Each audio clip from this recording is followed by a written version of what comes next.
তো আমি পুরুলিয়া থেকে এসেছি।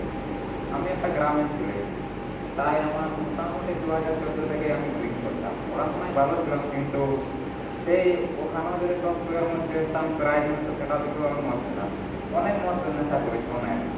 তারপর সেই 12 পড়াশোনা করতাম, আমি ভাবতাম পড়াশোনা ভালো করবো, একটা চাকরি পাবো, তারপর বাস সন্ধ্যাতে আসবো, বন্ধুদের সাথে মদ খাবো, বাস জিন্দগি এই যায়। ও অনেক কিছু। তারপর আমি বাস সবার জীবনে একটা চুড়ে আছে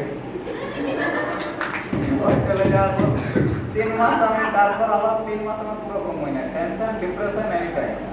ঘরে মদ খেতাম, বাস একটা চাকরি করবো, ওকে দেখিয়ে দেবো গাড়ি, বাস বন্ধুদের সাথে মদ খাওয়া নিয়ে আমি গল্প করতাম, এসব নিয়ে আমি ভাবতাম না। তারপর আমি প্রথমে মেরিটে খাটাই, আমি 3-3 বার ক্লাস হিসেবে খাটাই, মানে কমপ্লিট হয়ে গেছে। তারপর এবারও এক্সাম দিয়ে এসেছি। আমি ভাবতাম না যে জীবনে সেবা করে এত শান্তি আছে। আমি তো ভাবতাম মদ খাবো, বাস বাটি করবো, অ্যাস করবো, যাকে তাকে খেলবো, এইভাবেই আমার জিন্দগি কেটে যাবে। কিন্তু এই এমন একটা হয় না। আমি এখানে ওইখানে পাটনা থেকে এসে প্রথম উজ্জ্বল স্যারের ওইখানে ঝালদাতে রিটার্ন স্যার বললো এই কোর্সটা করো, কিছু বেনিফিট মিলবে। তারপর ওইখানে করার পর আমি ভাবলাম যে হ্যাঁ পরিবর্তন হতে পারে। ওই সময় নেশা ছেড়ে দিই।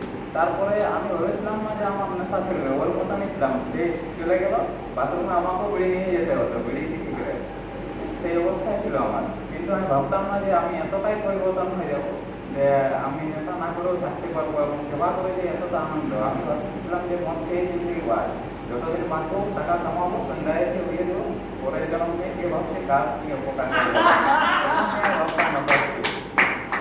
তারপরে এখন ভাবছি যে এই নেশাতে কোনো নয়, যত সেবা করবো সেটাতেই আনন্দ। সেই নেশা করে সেই সকালে উঠে নিজেকে কন্ট্রোল করা নানা কাম করতে হয়। আর আমি এতটাই ডিপ্রেশনে আসতাম যে ঘুমোতাম না, 20 কিলোমিটার 30 কিলোমিটার বাস রানিং করতে থাকতাম। ঘরের লোক তো লোকে বলতে হয়ে গেছে, এইবার বিয়ে দিয়ে দিয়ে একে বাস। তারপর আমি এখানে না বিয়ে করিনি, আমাকে অনেকদিন ধরে হয়েছে, কিন্তু আমি বিয়ে করিনি। এখন করবো না, একটি লাইনে চলে এসেছি। এরপর ভাবছি চাকরি তো করতেই হবে, চাকরি করার পরও ভাবছি সেবাই করবো। এটা তো যে মজা আমি এর আগে বুঝি। আমি প্রথমে এখানে সেবাতে যা প্রথম ভাবছিলাম পয়সা 1 টাকাও নেই, এটা আমি কীভাবে দিন কাটবে। তারপর জানতাম না যে এটা ওই এমন অফার মিলবে, মিষ্টি খাওয়া হ্যাঁ, আবার বলছে ড্রপও করে দেবো বলে বলে আর অনেক এক্সপিরিয়েন্স।